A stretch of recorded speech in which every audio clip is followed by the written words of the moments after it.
Jadi gue pengen dengar langsung dari teman gue fakta-fakta yang gue pengen tahu, bro. Karena menurut gue nih, lu ada beberapa kesalahan gitu. Nah makanya bener nggak gitu ya? So it's okay if I ask you anything I want? Pastilah oke. Oke. Pertama bro, dari apa yang gue baca, pengadaan Chromebook ini kan 9,9 triliun or something like that, triliunan, ya kan? Tapi di sini ada yang mengatakan bahwa ini tuh tetap dipilih untuk menggunakan Chromebook. Padahal uji cobanya sudah dilakukan tahun 2018 sampai 2019. Dan hasilnya tidak ideal. Karena bahkan tidak ada internet lah misalnya. Tidak ideal menggunakan Chromebook. So, kenapa lu tetap ngotot pakai Chromebook? Nah, itu yang pertama. Oke. Ini 9,9 triliun. Itu adalah total pengadaan untuk semua alat TIK. Bukan hanya laptop. Semua alat TIK. Termasuk juga proyektor, wifi router. Jadi semuanya itu. So, it's not Chromebook nih? Iya. Bagian besarnya adalah Chromebook. Oke. Nah, ini untuk pengadaan. Iya, ini untuk pengadaan 4 tahun dari tahun 2020 ya dan 4 tahun ke depannya. Jadi ini adalah besar untuk 77.000 sekolah di seluruh Indonesia ya. Jadi ini adalah pengadaan yang sangat besar. Gitu. Nah, kenapa kita melakukan pengadaan ini? Kita itu sedang dalam situasi yang sangat kritis. Di mana anak-anak semuanya nggak bisa sekolah, nggak bisa offline. Betul. Jadi ada kebutuhan urgen untuk PJJ, ya, untuk pembelajaran jarak jauh. Tapi sekolah-sekolah tidak bisa melaksanakannya karena tidak punya peralatan TIK yang memadai. Dan satu hal yang sangat penting adalah untuk kita bisa mengetahui learning loss yang terjadi pada saat itu. Kita juga harus melakukan asesmen nasional. Dan asesmen nasional itu harus membutuhkan laptop yang online untuk mengetahui seberapa jauh learning loss numerasi dan literasi yang terjadi. Oh, jadi terconnected. Yes, terconnected. Dan ini penting sekali untuk kita mengetahuinya juga. Semua itu membutuhkan perangkat laptop untuk para guru-guru, terutama untuk para guru. Untuk murid juga, tapi terutama untuk para guru-guru. Ya. Jadi di dalam situasi itu, sekarang kita masuk kepada kenapa Chromebook? Ya, karena ada uji coba yang mengatakan bahwa tidak cocok. Ya. Jadi pertama, Kemendikbudristek itu karena ini pengadaan yang cukup besar, kita harus hati-hati dan tentunya ada kerentanan resiko. Karena itu, tim di Kemendikbudristek membangun suatu tim yang membuat kajian dengan banyak sekali orang dari berbagai direktorat. Kajian ini dilakukan selama periode waktu yang cukup lama untuk kita bisa mengetahui dengan keyakinan apa saja spesifikasi yang dibutuhkan untuk melakukan pengadaan ini. Itu. Nah, saya menerima kajian ini dan saya melihat satu persatu dari kriterianya. Yang paling menonjol dari semua ini adalah Chromebook itu untuk spek yang sama selalu lebih murah daripada laptop dengan operating system lainnya. Selalu lebih murah. Ya karena Chromebook kosongan kan? Ya, Chromebook itu lebih sederhana. Ya, dia lebih basic. Kosong, semuanya based on Air. Betul. Makanya Chromebook ini menjadi gold standard di dalam berbagai sistem pendidikan di dunia. Tapi kenapa berita yang keluar atau apapun itu yang keluar bahwa uji coba 500 Chromebook tersebut dikatakan bahwa tidak mumpuni gitu? Ya. Uji coba yang dilakukan itu dilakukan sebelum masa saya jadi menteri, Mas Dedi. Dan pada saat itu, uji coba itu 500 Chromebook di daerah 3T.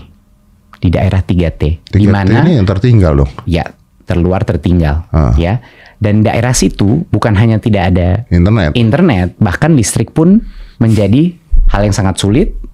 Dan juga daya literasi, apalagi literasi digital. Why would someone, kenapa seseorang harus mencoba teknologi Chromebook di daerah tertinggal yang ada internet? That's sorry to say, that's wrong.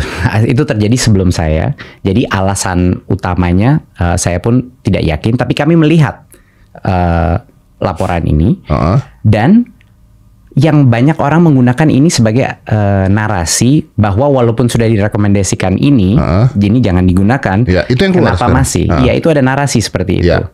Padahal yang banyak masyarakat tidak tahu adalah pengadaan laptop ini bukan untuk daerah 3T. Oke. Bukan. Dan setelah itu ada uji coba lagi ya? Bukan cuma uji coba, kita punya data 2-3 tahun ke depannya. Oke, Nanti saya jelaskan. Berarti after yang tidak cocok, pada saat lu menjadi menteri, lu melakukan uji coba ulang? Pada saat itu kita melakukan kajian ulang. Kajian ulang, oke. Karena uji coba itu hanya kepada daerah 3T, kita, juknis daripada pengadaan kita, yang boleh menerima laptop, Mas Dedi, hanya sekolah yang punya akses internet. Tidak boleh sekolah yang tidak punya akses internet menerima. Narasi yang ada di luar adalah bahwa tidak ada internet dan dikasih Chromebook loh. Ya, itu tidak benar. Itu tidak benar. Tidak benar. Oke. Juknisnya sudah sangat jelas. Hanya sekolah yang punya internet bisa mendapatkan Chromebook. Oke, I get it. Jadi Betul. artinya pada saat lu jadi menteri, lu melakukan lagi assessment lagi ya? Iya. Assessment lagi. Iya. Dan diberikan kepada sekolah-sekolah yang sudah memiliki internet. Hanya kepada sekolah Hanya yang sudah memiliki internet. Ya, Oke. ya. Berarti ini membantah apa yang ada di luar. Betul, dan kita punya data di tahun 2023, Mas Dedi. Data di 2003 di mana kita melakukan bukan sampling, kita sensus. Kita melakukan sensus 77.000 sekolah yang menerima laptop. Dari semua itu 81% merespon mereka menggunakan Chromebook-nya untuk pembelajaran. Works. Yes. Dan kalau ada juga, kita kan ini semua sudah terdata karena kita punya device management-nya. 97% daripada Chromebook yang kita kirim itu teraktivasi dan terregistrasi. Artinya sampai di sekolah dan dinyalakan. 97%. Nah, apakah mungkin ada beberapa sekolah yang tidak punya internet yang menerima? Yes, sangat mungkin. Gimana caranya? Dan kami pun menemukan situasi itu saat kita mengirim sekolah-sekolahnya, mengirim laptop-laptopnya ke sekolah. Kadang-kadang ada sekolah yang bilang mereka punya internet padahal tidak punya.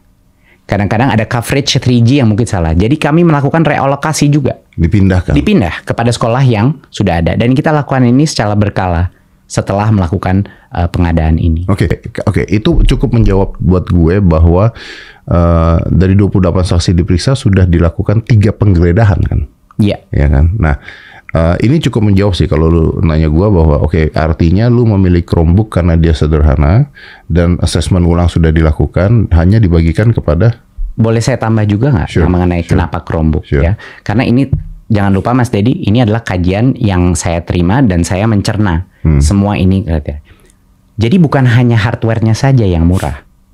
Chrome OS operating sistemnya itu gratis, Mas Dedi. Ya. Operating system lainnya itu harus bayar lisensi yang harganya 1,5 sampai 2 juta ekstra sampai 3 juta ekstra, dan nanti setiap kali renew bayar, harus naik. lagi. Betul, dan kasihan dong nanti bebannya kepada sekolah yang harus merenew license itu. Yeah. Dan di luar itu, Mas Dedi, salah satu hal yang terpenting yang saya ingat daripada laporan ini adalah device management. Device management, kontrol terhadap aplikasi apa saja yang ada di dalam laptop Chromebook. Itu bisa lo kontrol. Itu bisa terkontrol dari pusat, baik dari sekolah maupun dari pusat. Jadi, app-app ancaman, contohnya app-app ya atau situs-situs atau app pornografi, judi online, gaming, itu semuanya bisa terkontrol dengan Chromebook tanpa biaya tambahan. Oke. Dan yang terakhir, Mas Dedi, sangat penting, semua guru di Indonesia HP-nya apa, Mas Dedi? Android. Dan Android itu bisa mengontrol Chromebook karena integrasinya, karena dua-duanya software dibuat oleh perusahaan yang sama. Nah, tapi ada dugaan bahwa ada markup nih, Bos. Ya kan? Ada markup dari yang sampai 9,9 triliun itu, katanya membelinya harganya sekitar 10 juta per unit. Ya. 10 juta per unit. Itu tulisannya. Nah, sebenarnya berapa harganya? Ya. Ini makanya mungkin narasi di dunia internet itu bisa kemana-mana. Tetapi bisa diyakinkan bahwa harga segitu tidak mungkin harga laptop Chromebook. Gitu. Saya suka dengan kata-kata beliau barusan, narasi internet bisa kemana-mana, karena saat ini kebenaran tuh nggak lagi berdasarkan fakta tapi perspektif dan persepsi kayaknya. Harga. Nah, sekarang saya jelaskan. Walaupun kita tidak ada Kemendikbudristek tidak ada kewenangan dalam harga, menurut data yang didapatkan, harga berdasarkan pembelian sekitar 1,1 juta laptop dan total anggaran itu sekitar 7 triliun. Sehingga kalau dirata-ratakan itu kisarannya 6 juta, Mas Dedi. 6 juta? 6 juta. Oke. Masalahnya 6 juta. Nah, di luar itu, tadi kan Mas Dedi nanya mengenai proses kita, proses pengadaan. Satu hal lagi yang mungkin sangat penting adalah dari awal Kemendikbudristek meminta pendampingan dari kejaksaan, Mas Dedi. Kita meminta dan mendapatkan melalui Jamdatun pendampingan dari awal sampai akhir proses. Aman dong harusnya. Seharusnya aman. Itu makanya saya kaget, Mas Dedi. Terus terang saya kaget waktu mendengar semua berita ini karena kami kira kami sudah melakukan semua tahap-tahap. Bukan cuman Jamdatun, Mas Dedi. Kita berkonsultasi dengan BPKP, kita berkonsultasi dengan KPPU untuk mengamankan kalau ada unsur monopoli dalam situ. Sudah Dan ada. ini tercatat semuanya. Tercatat Terbukti semuanya. Tercatat semuanya. Dan tentunya yang paling penting adalah semua proses ini diserahkan dan dilaksanakan di LKPPE katalog. Itu mungkin yang terpenting. Oke, berarti Kayak gitu. harganya 6 juta setengah. Itu kalau berdasarkan kalkulasi itu iya. 6 juta. Jadi nggak sampai 10 juta ya? Tidak. Oke, jadi 9,9 triliun itu bukan hanya Chromebook tapi juga alat-alat lain ya? Alat-alat lain. Untuk penyelenggara internet dan sebagainya. Makanya pada saat kita mengirim itu ada modem WiFi juga untuk memastikan bahwa sekolah itu bisa mengakses internet. Itulah alasannya kenapa Chromebook hanya dikirim kepada sekolah yang punya koneksi internet. Jadi ada modem WiFi-nya juga. Betul. Toh ini sudah diikuti oleh kejaksaan. Terus apa tadi? BPKP, LKPP, dan juga KPPU. Selama perjalanannya? Selama perjalanan ya bro? Kalau dari kejaksaan dari awal sampai akhir. Dan pada saat itu ada pernyataan bersih atau gimana? Gua nggak ngerti soalnya. Iya, sudah pendampingan terjadi dan proses sudah berjalan sesuai dengan regulasi. Itu yang terpenting. Maksud gua pada saat, gua kan nggak ngerti ya. Maksud gua pada saat kalau seorang menteri melakukan hal tersebut, lalu didampingi oleh kejaksaan, atau misalnya kalau misalnya dulu KPK ikut mendampingi dan sebagainya, apakah ada surat atau apa yang menyatakan bahwa oke, ini sudah sesuai dengan prosedur gitu? Ada nggak itu? Tentunya pendampingan itu adalah untuk mendapatkan keamanan dari proses. Betul. Karena semua proses itu sudah didampingi. Betul. Dan kita punya suratnya. Berarti ada suratnya dong? Ada suratnya untuk pengundangan dan juga untuk partisipasi. Untuk partisipasi. Tapi tidak ada surat menyatakan ini aman gitu? Enggak ya? Mereka nggak melakukan itu ya? Itu harus saya cek, Mas Dedi. Ya, lalu kenapa bisa ada penyidikan seperti ini? Sangat kaget dan terkejut untuk mengetahui mengenai kasus ini. Tetapi saya fully trust dan akan selalu mendukung aparat penegak hukum dalam pemeriksaan apapun. Kalau memang ada ketemuan apapun di dalam organisasi saya akan bantu. Semua aparat jelas, saya akan bantu. Mas kenal saya, ayah saya, Komite Etika KPK dulunya. Ibu saya, pendiri daripada Bung Hatta Anti Corruption Award. Saya lahir dan dibesarkan di keluarga anti korupsi, Mas. Saya tidak pernah dan tidak akan pernah mengambil sepeser pun